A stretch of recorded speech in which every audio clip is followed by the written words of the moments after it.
Hello बच्चों, तो आज करेंगे हम chapter 1 chemical reaction and equation. दो तरह के चेंजेस आप लोगों ने पढ़े हुए हैं। एक होता है आपका फिजिकल और दूसरा होता है आपका केमिकल। फिजिकल चेंज और केमिकल चेंज, दोनों में डिफरेंस क्या है?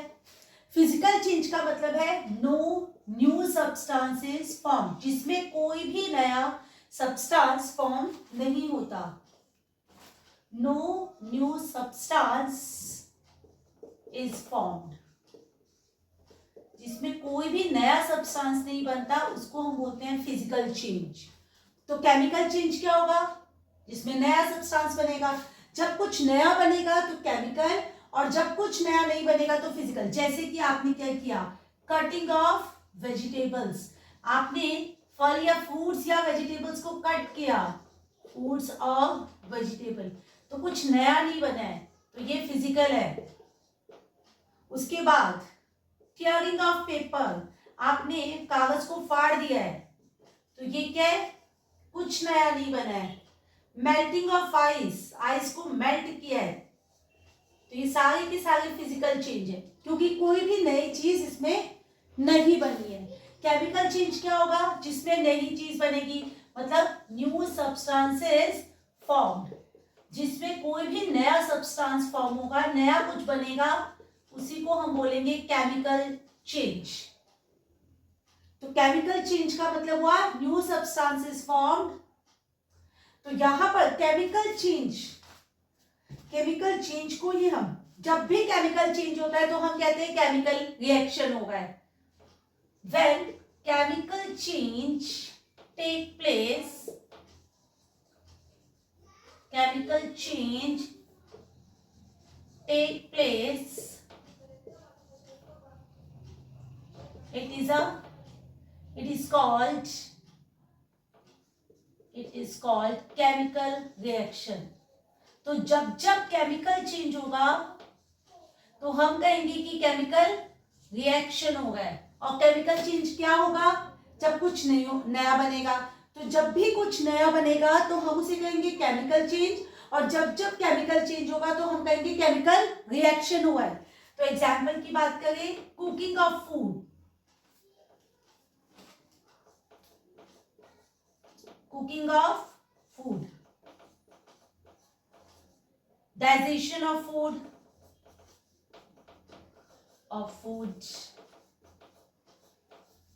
जब जब खाना पका कुछ नया बना, फूड डाइजेस्ट हुआ, कुछ नया सब्सटेंस बना। तो जब जब नए नए सब्सटेंस बनेंगे तब तक हमारे पास केमिकल रिएक्शन होगा।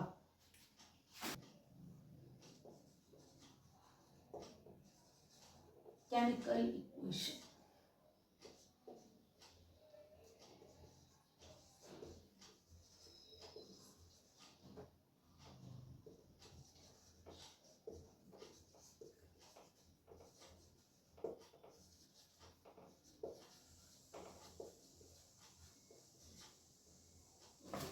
presentation of chemical reaction in the form of symbol, in the form of symbol।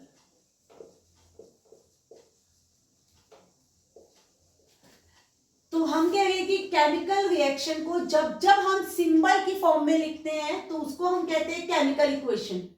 Chemical reaction को सिंबल की फॉर्म में लिखने को हम कहते हैं केमिकल इक्वेशन। जैसे कि देखिए, कार्बन ऑक्सीजन से मिलकर बनाता है कार्बन डाइऑक्साइड, हाइड्रोजन और ऑक्सीजन मिलकर बनते हैं वाटर, तो इसी को हम बोलते हैं केमिकल इक्वेशन। यानी कि सिंबल की फॉर्म में रिएक्शन को दिखाना ही कहलाता है chemical equation.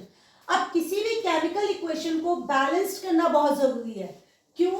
To get proper complete information. ठीक है, तो chemical equation should be balanced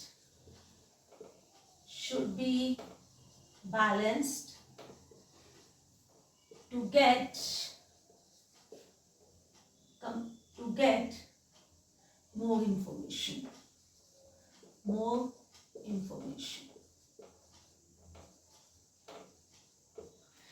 किसी भी केमिकल इक्वेशन को बैलेंस्ड करना बहुत इंपॉर्टेंट है ताकि हमें उससे से ज्यादा इंफॉर्मेशन मिले। किसी भी केमिकल इक्वेशन को बैलेंस करना इंपॉर्टेंट है क्योंकि हमें उससे ज्यादा इंफॉर्मेशन मिले। फॉर एग्जाम्पल ये देखिए आपके पास इक्वेशन है आयरन और वाटर रिएक्ट कर गए हैं और आपके पास बन गया है आयरन और, देखिए आयरन और वाटर रिएक्ट करके बना गया आयरन ऑक्साइड और वाटर।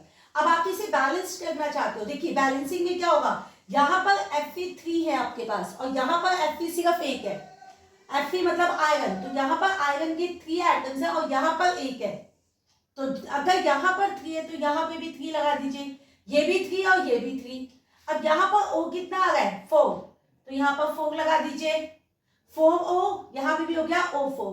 तो H कितना हो गया 4 2 8, इसको भी 8 बनाना है तो यहां पर भी लगाइए 4, तो ये बन जाएगा 4H2O। तो यहां पर Fe को 3 बनाया, O4 था इसलिए यहां पर 4 लगाया और ये हो गया 4 2 8। तो इसको भी 8 बनाने के लिए H2 के आगे हमने लगाया 4।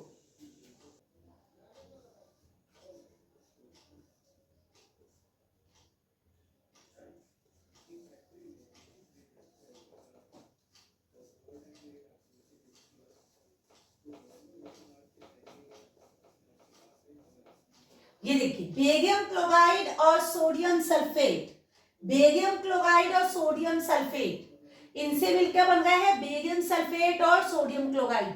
तो देखिए Ba1 था आपके पास, Ba1 है यहाँ पर। अब आपके पास Cl जो है Cl2 था और यहाँ पर Cl1 है तो यहाँ पर हम लगा गए 2। Cl के कोई भी नंबर आप नीचे नहीं लिखोगे, जब भी बैलेंसिंग होगी नंबर हमेशा आगे आएगा। तो Cl2 था तो आपने Cl के आगे 2 लगाया, Na भी 2 है तो Na के आगे भी 2 हो गया बैलेंस्ड। SO4 तो ये कहलाएगी balanced equation.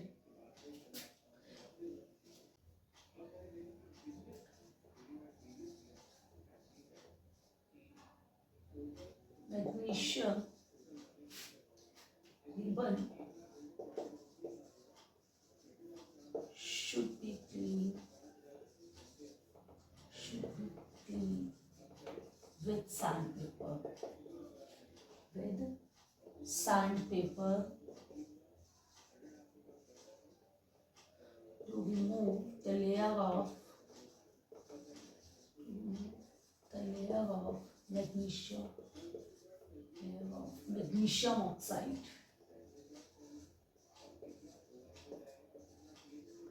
Magnesium oxide so that it can easily burn.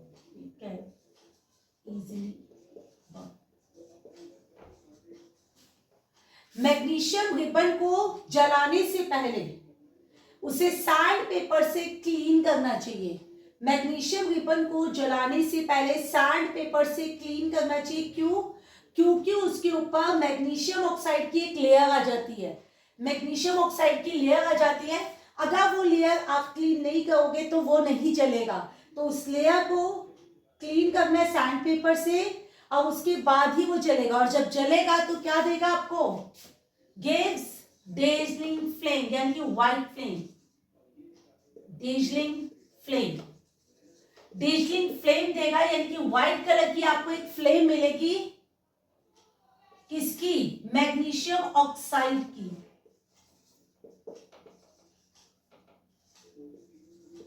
यहां पर आपको जब जलेगा तो आपको एक व्हाइट कलर की फ्लेम मिलेगी, चमकती हुई फ्लेम मिलेगी व्हाइट कलर की, और वो होगी मैग्नीशियम ऑक्साइड की। ये काफी इंपॉर्टेंट क्वेश्चन है तो प्लीज इसे लर्न कर लीजिएगा। अब बात करेंगे टाइप ऑफ रिएक्शंस की।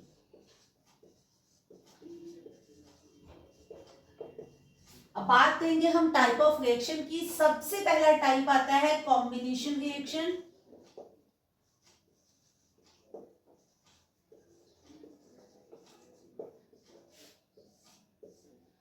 When two or more than two substance combine together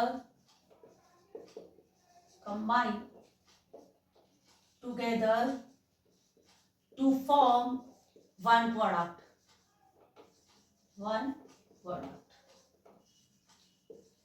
देखिए, जब टू या टू से ज्यादा सब्सटेंस मिलकर एक प्रोडक्ट बनाते हैं, जब दो या दो से ज्यादा सब्सटेंस मिलकर एक प्रोडक्ट बनाते हैं तो हम कहते हैं कॉम्बिनेशन रिएक्शन। ठीक है, तो कॉम्बिनेशन रिएक्शन का एग्जाम्पल क्या होगा? C+O2, ये आपको क्या दे रहा है? CO2। यहां पर दो सब्सटेंस मिलकर एक सब्सटेंस बना गए तो ये हो गया कॉम्बिनेशन रिएक्शन। इस ठीक है, ये कॉम्बिनेशन रिएक्शन।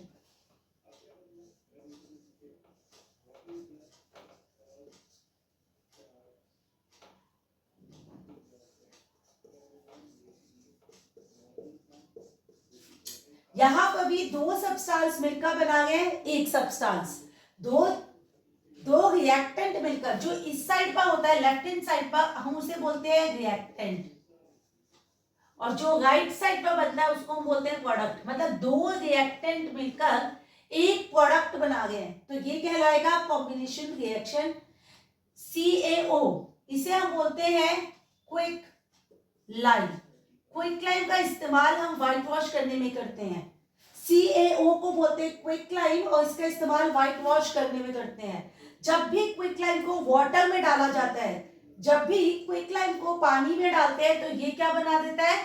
कैल्शियम हाइड्रोक्साइड, और इसको कहते हैं स्लेग लाइम। ये इंपॉर्टेंट रिएक्शन है। जब भी क्विक लाइम को पानी में डाला जाता है तो ये बनाता है कैल्शियम हाइड्रोक्साइड यानी कि स्लेग लाइम, जिसका यूज हम व्हाइट वॉश करने में किया करते हैं।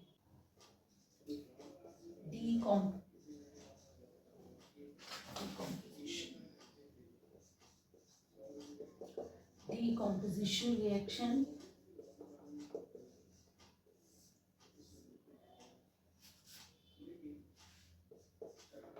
when one substance decompose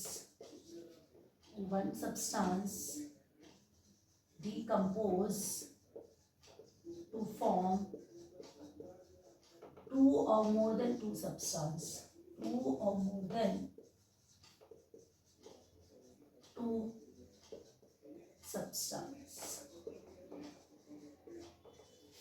decompose करके दो या दो से ज्यादा सब्सटेंस बनाएगा तो हम उसे कहेंगे डीकॉम्पोजिशन रिएक्शन। अब डीकॉम्पोजिशन रिएक्शन जो है वो तीन तरीके से होता है। सबसे पहले होता है बाय हीटिंग, जिसको हम थर्मल डीकॉम्पोजिशन भी कहते हैं। बाय हीटिंग या थर्मल डीकॉम्पोजिशन।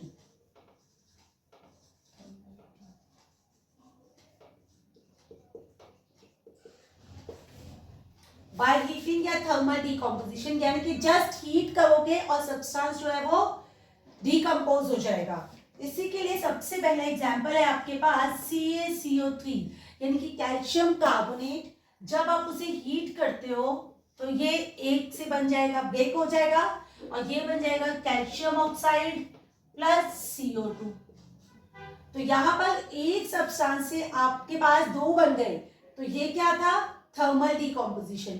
इसी की दो एक्स्ट्रा, इसी में नेक्स्ट एग्जांपल है आपके पास FeSO4। इसी में नेक्स्ट एग्जांपल है FeSO4। FeSO4 यानी कि आयरन सल्फेट। जब आप इसे हीट करते हो तो आपके पास बनता है iron oxide Fe2O3 plus SO2 plus SO3। ये काफी इंपॉर्टेंट रिएक्शन है। FeSO4 को हीट करने से आपके पास बनता है आयरन ऑक्साइड, सल्फर डाइऑक्साइड और सल्फर ट्राइऑक्साइड। ये तीन तरह की गैसेस आपके पास बनती है। इसको बैलेंस करते हैं।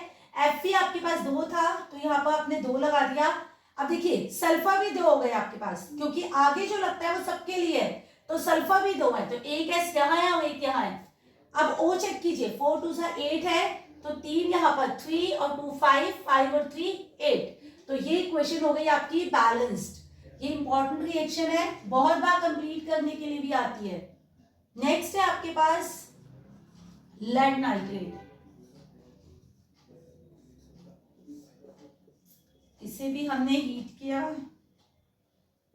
ये बना lead oxide plus O2 plus NO2। यहां पर लेड नाइट्रेट है, लेड नाइट्रेट को जब आप हीट करोगे फिर से आपके पास वो डिकम्पोज हो जाएगा और आपके पास बनेगा लेड ऑक्साइड, ऑक्सीजन और nitrogen dioxide, lead oxide, oxygen और नाइट्रोजन डाइऑक्साइड। इसे भी कंप्लीट कर लो। पीबी एक था, एक है, एन कितने हो गए आपके पास? 2, यानी कि 2n है, तो n तो 1 है, तो यहाँ पर 2 डाल दीजिए, n हो गए आपके पास 2। O कितने हो गए? 3 2 6, तो 2 2 4 प्लस 2 6 और 1 7, यहां पर 6 है और यहां हो गए आपके पास 7। तो अब आप इसे 7 कैसे बनाओगे? फिर काम करते हैं, यहां पर हम 2 लगा देते हैं, तो ये कितना हो जाएगा? देखिए ये हो जाएगा 3 2 6, 6 2 12, 3 2 6, 6 2 12, यहां पर कितना हुआ? 4। अगर पी भी 2 है तो यहां पर भी 2 लगाया, तो ये कितने हो गए आपके पास? देखिए पी भी तो 2 हो गए, ऑक्सीजन कितने हो गए? 2 2 4, 4 और 2 6, और इसको 12 बनाना है और ये है 6, तो यहाँ पर 3 और लगा दीजिए ताकि 3 2 6 हो जाए। अब जरा चेक कीजिए, 2 ऑक्सीजन यहाँ पर है, 6 यहाँ पर, 8 और 4 यहाँ पर है 12, तो ये हो गई आपकी बैलेंस्ड केमिकल इक्वेशन। ये दोनों इक्वेशन बहुत बार कंप्लीट करने के लिए आती हैं आपके पास।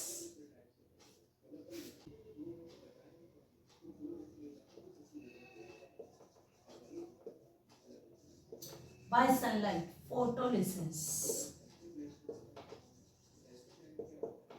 जब भी डिकम्पोज सनलाइट से होता है तो हम उसे बोलते हैं फोटोलिसिस। अब यहां पर क्या होगा? देखिए AgCl, AgCl यहां पर AgCl पर जब सनलाइट पड़ेगा, AgCl पर जब सनलाइट पड़ेगा तो Ag अलग और Cl अलग हो जाएगा, तो यह देखिए Ag प्लस Cl2। अब यहां पर Cl2 था, यहां पर Cl है, तो बैलेंस्ड निकले 2 लगाया। अब जो भी लगेगा आगे, तो Ag को भी 2 बनाया, ये बैलेंस्ड हो गया। अब क्योंकि AgCl जो है डिकम्पोज हो गया, तो ये ग्रे कलर का सब्सटेंस बन जाता है, इसका कलर हो जाता है ग्रे, ये ग्रे सब्सटेंस हो जाता है। ऐसे इसका दूसरा एग्जांपल है AgBr। AgBr, इस पे भी जब सनलाइट पड़ती है तो क्या होगा? देखिए Ag अलग हो जाएगा और Br अलग हो जाएगा, Ag अलग। अब यहाँ पर Br2 है तो यहाँ पर भी 2 डाल दीजिए, Ag के आगे भी 2 आ जाएगा। और इस रिएक्शन का सिल्वर ब्रोमाइड जो है वो डिकम्पोज हो जाता है। इस रिएक्शन का यूज हम ब्लैक एंड व्हाइट फोटोग्राफी में करते हैं। इस रिएक्शन का यूज हम ब्लैक एंड व्हाइट फोटोग्राफी में करते हैं, तो used in black and white photography, black and white photography.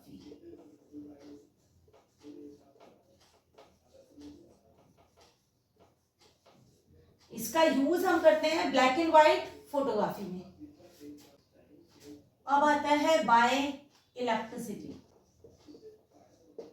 Bye electricity, electricity से भी डिकम्पोज होता है। देखिए वाटर के अंदर जब भी आप इलेक्ट्रिसिटी को फ्लो कराते हैं, वाटर के अंदर जब भी इलेक्ट्रिसिटी फ्लो करेगा तो वाटर अलग, ऑक्सीजन, हाइड्रोजन ऑक्सीजन दोनों अलग अलग हो जाएंगे। वाटर में जब भी इलेक्ट्रिसिटी फ्लो करेगा तो हाइड्रोजन ऑक्सीजन अलग अलग हो जाएंगे। H2 था, यहाँ भी 2 है, O कितने हैं? 2, इसे 2 बनाने के लिए यहाँ यूज करेंगे, तो H कितने हो गए? 2 2 4, इसको भी 4 बनाना है, आगे लगाएंगे, तो ये डिकम्पोज होगा। इसके लिए एक एक्सपेरिमेंट भी करते हैं। देखिए एक्सपेरिमेंट वाला क्वेश्चन भी कई बार एग्जाम में पूछा जाता है आपसे। आपके पास एक बीकर है, यहाँ पर आपके पास 2 टेस्ट ट्यूब्स हैं, उनके अंदर इलेक्ट्रोड्स लगाए गए हैं कार्बन के, यहाँ पर स्टॉपर लगे हुए हैं और इन स्टॉपर्स के थ्रू ये बेल लगी, यहाँ पर एक बैटरी लगी हुई है, ठीक है, यहाँ पर एक बैटरी लगी हुई है, ये बैटरी है आपके पास में। यहाँ पर देखिए ये वाटर है,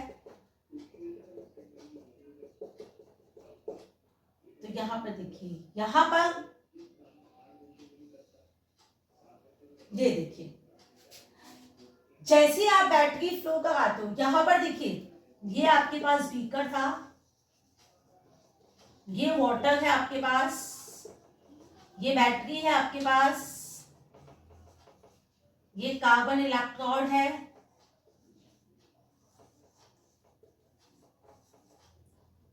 और ये है आपकी test tube.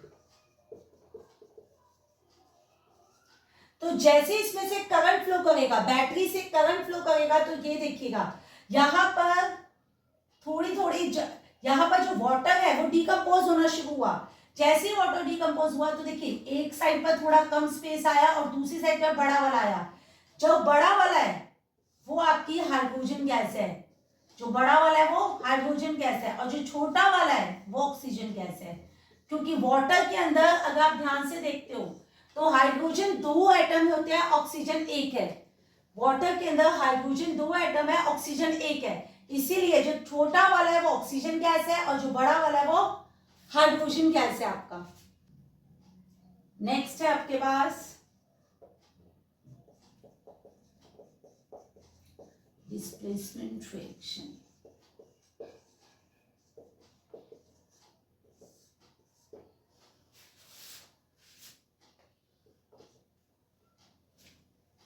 In this reaction,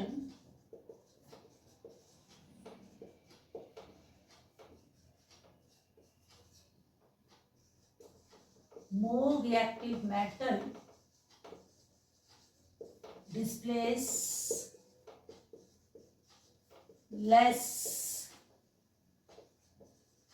reactive metal, less reactive metal from its salt solution। देखिए डिस्प्लेसमेंट रिएक्शन क्या होता है, एक ऐसा रिएक्शन जिसमें ज्यादा रिएक्टिव मेटल कम रिएक्टिव मेटल को डिस्प्लेस कर देती है उसके सॉल्ट सॉल्यूशन से। ज्यादा रिएक्टिव मेटल कम रिएक्टिव मेटल को डिस्प्लेस कर देती है उसके सॉल्ट सॉल्यूशन से। जैसे कि देखिए यहां पर आयरन है, आयरन जो है कॉपर सल्फेट का सॉल्यूशन था, ये था ब्लू कलर का सॉल्यूशन, कॉपर सल्फेट का सॉल्यूशन था ब्लू कलर का।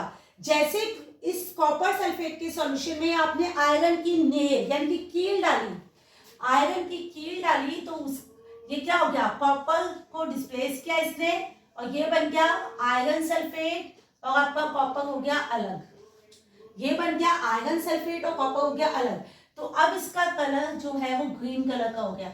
इसका मतलब कलर चेंज होने का मतलब ही क्या होता है, कलर चेंज हुआ है, इसका मतलब रिएक्शन हुआ है केमिकल, क्योंकि कुछ नया सब्सटेंस फॉर्म हुआ है।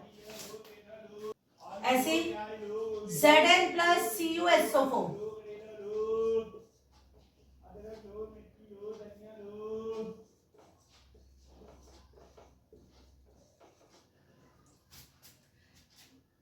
कॉपर सल्फेट के सॉल्यूशन में जिंक डाला है, कॉपर सल्फेट के सॉल्यूशन में जिंक डाला है, तो जिंक ने क्या किया है, कॉपर को डिस्प्लेस और उसको अलग कर दिया और जिंक सल्फेट बना दिया। यहां पर जिंक सल्फेट बनेगा और कॉपर को डिस्प्लेस कर दिया। इसका मतलब ज्यादा रिएक्टिव मेटल कम रिएक्टिव मेटल को डिस्प्लेस कर देती है और उसकी जगह खुद आ जाती है।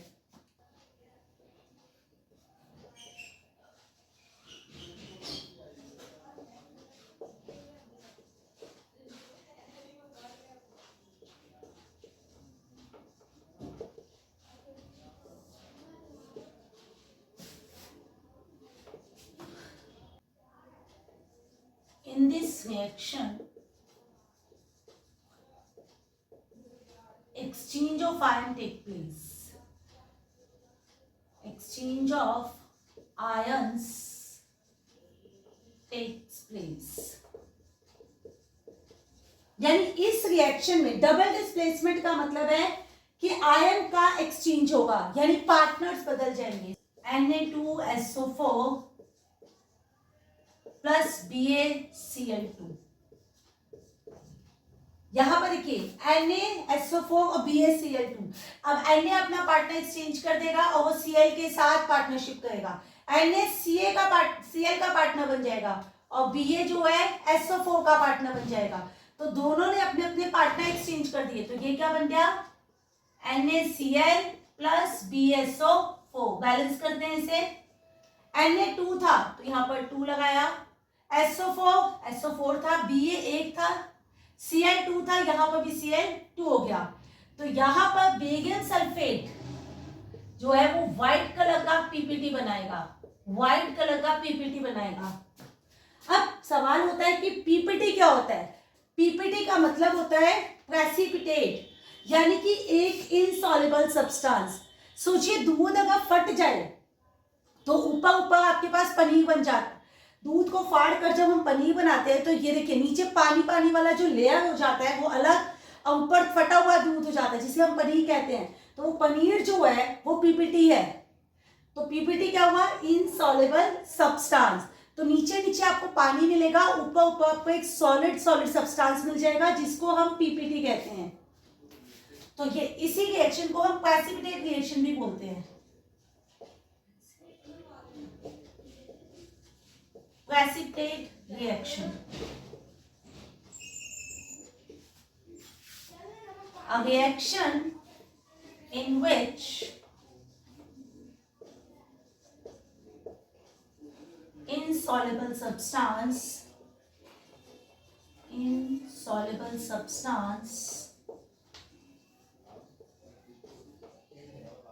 precipitate is formed.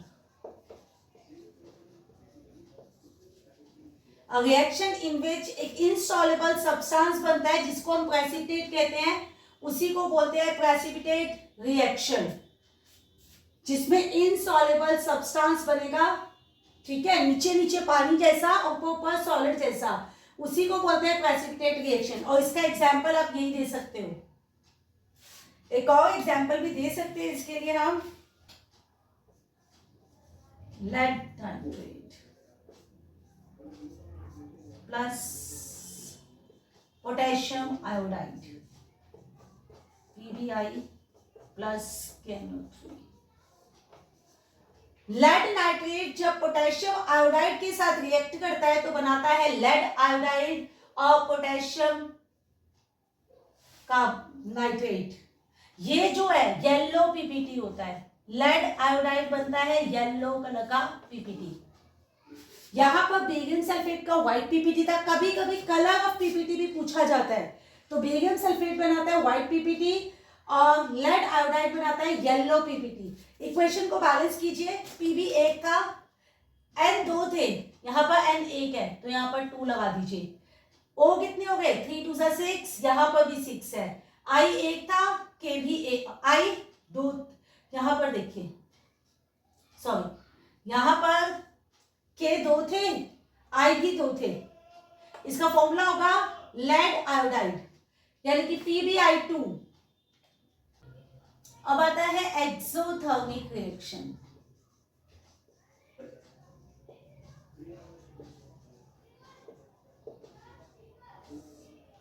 Exothermic reaction, a reaction in which heat is produced. एक ऐसा रिएक्शन जिसमें हीट प्रोड्यूस होती है, तो इसको हम बोलते हैं एक्सोथर्मिक रिएक्शन। और इसका एग्जाम्पल अगर हम देना चाहें तो हम देते हैं रेस्पिरेशन। इसका एग्जाम्पल है रेस्पिरेशन। और रेस्पिरेशन के लिए इक्वेशन लिखते हैं C6H12O6, यानी कि glucose plus oxygen gives you CO2 plus water और प्लस हीट, यानी कि energy.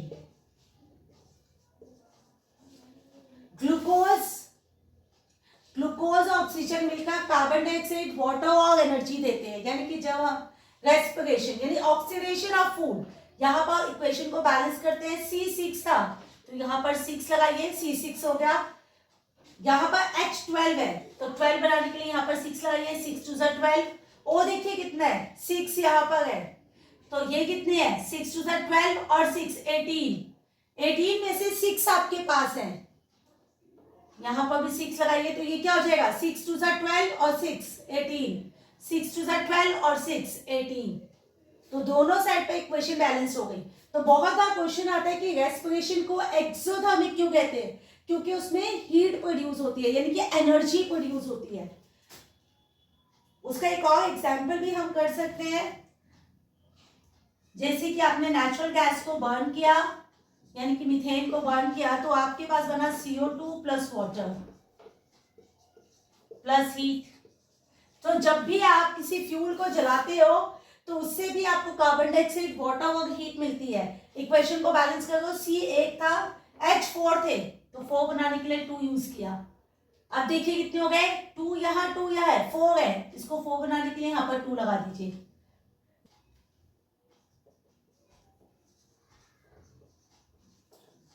Endothermic reaction,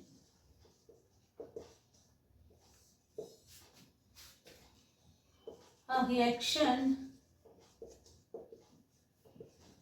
in which heat is used। एक ऐसा रिएक्शन जिसमें हम हीट का इस्तेमाल करते हैं, यानी कि हीट को अगर यूज करेंगे तो एंडोथर्मिक, और अगर हीट प्रोड्यूस होगी तो एक्सोथर्मिक। हीट यूज होगी तो एंडोथर्मिक, हीट अगर प्रोड्यूस होगी तो एक्सोथर्मिक। और इसका एग्जाम्पल क्या हो जाएगा हमारे पास, फोटोसिंथेसिस। इसका एग्जाम्पल है फोटोसिंथेसिस। तो इसका मतलब क्या हुआ कि फोटोसिंथेसिस और रेस्पिरेशन जो है एक दूसरे के ऑपोजिट है। फोटोसिंथेसिस और रेस्पिरेशन एक दूसरे के ऑपोजिट है, क्योंकि फोटोसिंथेसिस एंडोथर्मिक है और रेस्पिरेशन एक्सोथर्मिक है।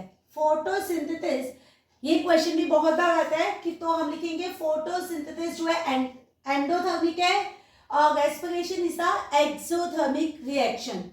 तो रिएक्शन लिखते हैं फोटोसिंथेसिस का हम। तो फोटोसिंथेसिस के लिए होता है CO2 प्लस H2O, यानी कि कार्बन डाइऑक्साइड, वाटर, फिर हम यूज करते हैं सनलाइट। अब क्योंकि हमने लाइट यूज की है, सनलाइट भी तो हीट है, सनलाइट में भी हीट होता है, तो सनलाइट और यूज करते हैं हम क्लोरोफिल का। अब क्योंकि सनलाइट का यूज किया है हमने, इसलिए ये एंडोथर्मिक है। तो ये हमें क्या बनाकर दे रहा है, C6H12O6 plus O2 plus water. अब बैलेंस करते हैं, C6 है तो यहां पर 6 लगा दीजिए। O हो गया आपके पास, अब H देखिए कितने हैं, H है आपके पास यहां पर 12, यहां पे भी H है। अब O कितने हैं, 6 2 12, तो यहां पर ये भी हो गए 12, ये 12 तो यहां पर बैलेंस हो गया। अब वाटर के साथ भी है, यहां पर भी 6 है,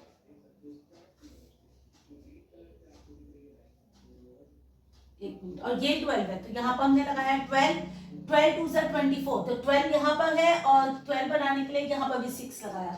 ऑक्सीजन देखिए कितने हो गए, 12 और 12 24, यहाँ पर 12 और 6 और 6 24। तो ये इक्वेशन हो गई बैलेंस्ड इक्वेशन। ये फोटोसिंथेसिस का इक्वेशन है। जब भी फोटोसिंथेसिस होता है तो बनता है आपका ग्लूकोज, ऑक्सीजन और water. Photosynthesis is a photosynthesis is endothermic reaction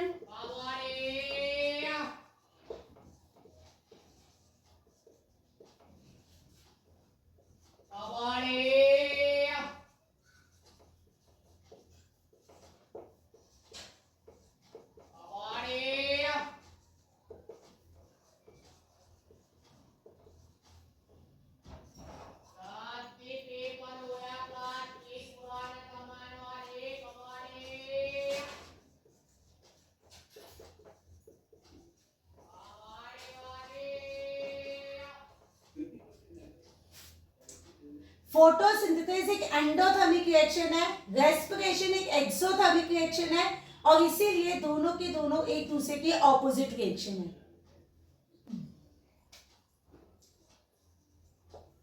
अब बात करते हैं ऑक्सीडेशन की। ऑक्सीडेशन क्या होता है? Addition of oxygen, addition of oxygen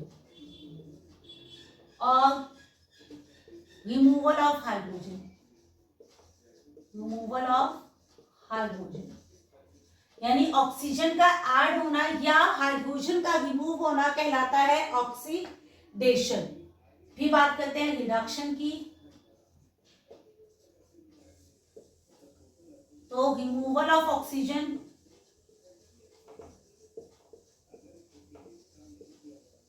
और addition of hydrogen.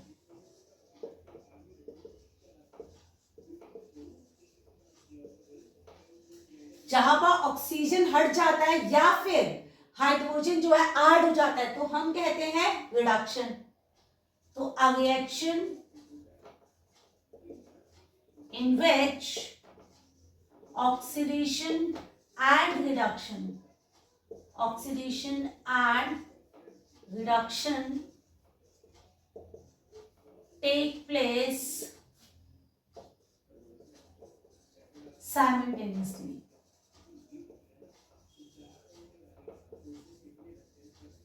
are called redox reaction। एक ऐसा रिएक्शन जिसमें ऑक्सीडेशन और रिडक्शन, ऑक्सीडेशन और रिडक्शन एक साथ होता है उसको बोलते हैं रिडॉक्स रिएक्शन। एक ऐसा रिएक्शन जिसमें ऑक्सीडेशन और रिडक्शन एक साथ होता है उसे बोलते हैं रिडॉक्स रिएक्शन।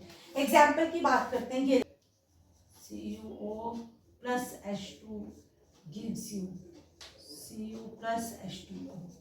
ये देखिए, ये एक क्वेश्चन की बात कर रहे हैं। यहां पर देखिए कॉपर के साथ ऑक्सीजन था, यहां पर कॉपर के साथ ऑक्सीजन था और यहां पर कॉपर के साथ ऑक्सीजन हट गया।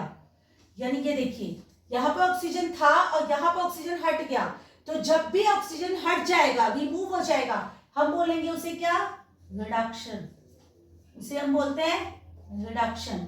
जब भी ऑक्सीजन हटेगा तो हम बोलेंगे रिडक्शन। इसके पास ऑक्सीजन नहीं था, इसे मिल गया, तो जिसे मिल जाएगा, जिसका हट जाएगा वो रिडक्शन और जिसे मिल जाएगा उसका कहलाएगा ऑक्सीडेशन। जिसका ऑक्सीजन हट जाएगा वो कहलाएगा रिडक्शन उसका, और जिसे ऑक्सीजन मिल जाएगा वो कहलाएगा oxidation.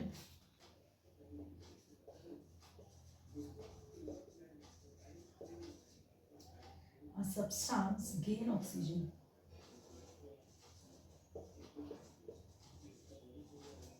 or lose hydrogen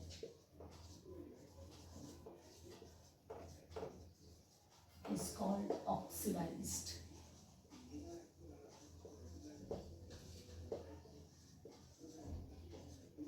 A substance lose oxygen or gain hydrogen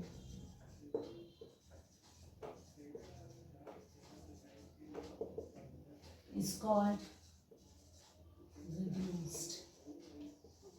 ऐसा सब्सटेंस जो कि ऑक्सीजन लेता है या हाइड्रोजन को लूज करता है उसको कहते हैं ऑक्सीडाइज। तो जिसने ऑक्सीजन को लिया या हाइड्रोजन को लूज किया वो कहलाएगा ऑक्सीडाइज, और जिसने ऑक्सीजन को लूज किया या हाइड्रोजन को लिया वो कहलाएगा रिड्यूस। तो इस वाले रिएक्शन की अगर बात करें तो ऑक्सीडाइज कौन हुआ है? यानी कि ऑक्सीजन किसने लिया है? जिसने ऑक्सीजन को लिया है वो ऑक्सीडाइज हुआ है, जिसने ऑक्सीजन को लिया है। तो यहां पर H2 ने ऑक्सीजन लिया, देखिए H2 के पास ऑक्सीजन आया है तो ऑक्सीडाइज हुआ है H2। ऑक्सीजन दिया किसने है? CuO ने, यानी कि कॉपर ऑक्साइड ने। तो जिसने ऑक्सीजन दिया है वो कहलाएगा रिड्यूस, और जिसने ऑक्सीजन को लिया है वो कहलाएगा ऑक्सीडाइज।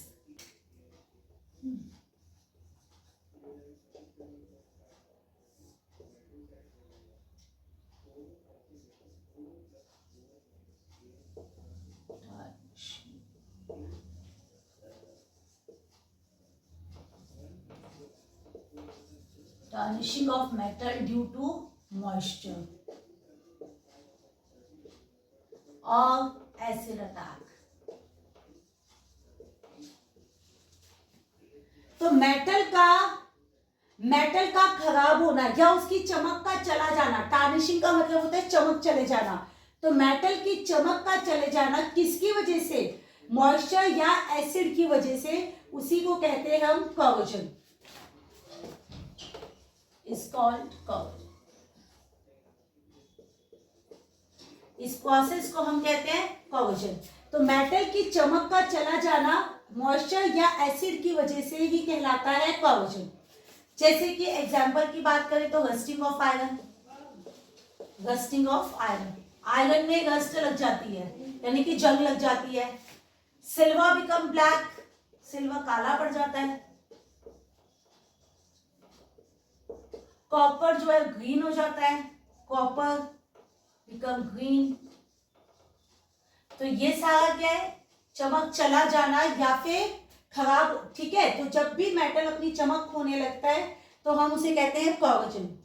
मेथड क्या हो सकते हैं, method to prevent rusting, method to prevent rusting by oiling, by painting or by galvanization।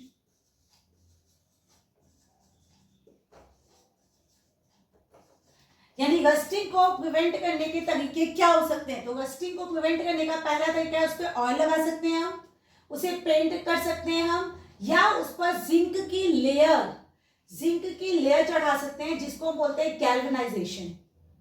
Oiling से, पेंटिंग से या गैल्वेनाइजेशन करके हम रस्टिंग को रोक सकते हैं।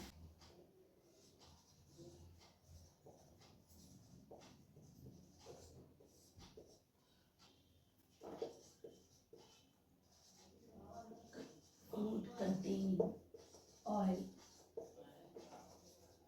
rancid, become rancid, and its smell and taste change, and its taste and smell change।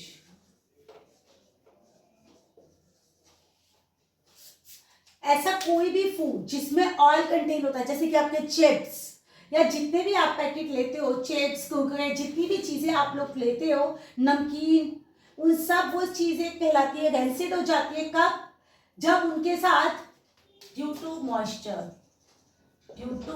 Moisture moisture के कांटेक्ट में आने पर, तो उनका टेस्ट और उसकी स्मेल दोनों के दोनों चेंज हो जाते हैं। क्यों, क्योंकि उनमें मॉइस्चर के कांटेक्ट में आ जाती है, और उसी को हम बोलते हैं कि चीजें खराब हो गई, मतलब रैंसिड हो गई हैं। और इसीलिए हमें क्या करना चाहिए, स्टोर इन एयर, तो उन्हें स्टोर क्या करना चाहिए, store in air tight container, air tight container. पहला तरीका हो सकता है कि उसे एयर टाइट कंटेनर में रखें। Nitrogen gas is used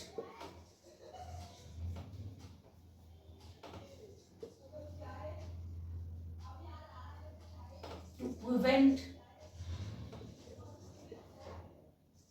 the chips etc oxidize।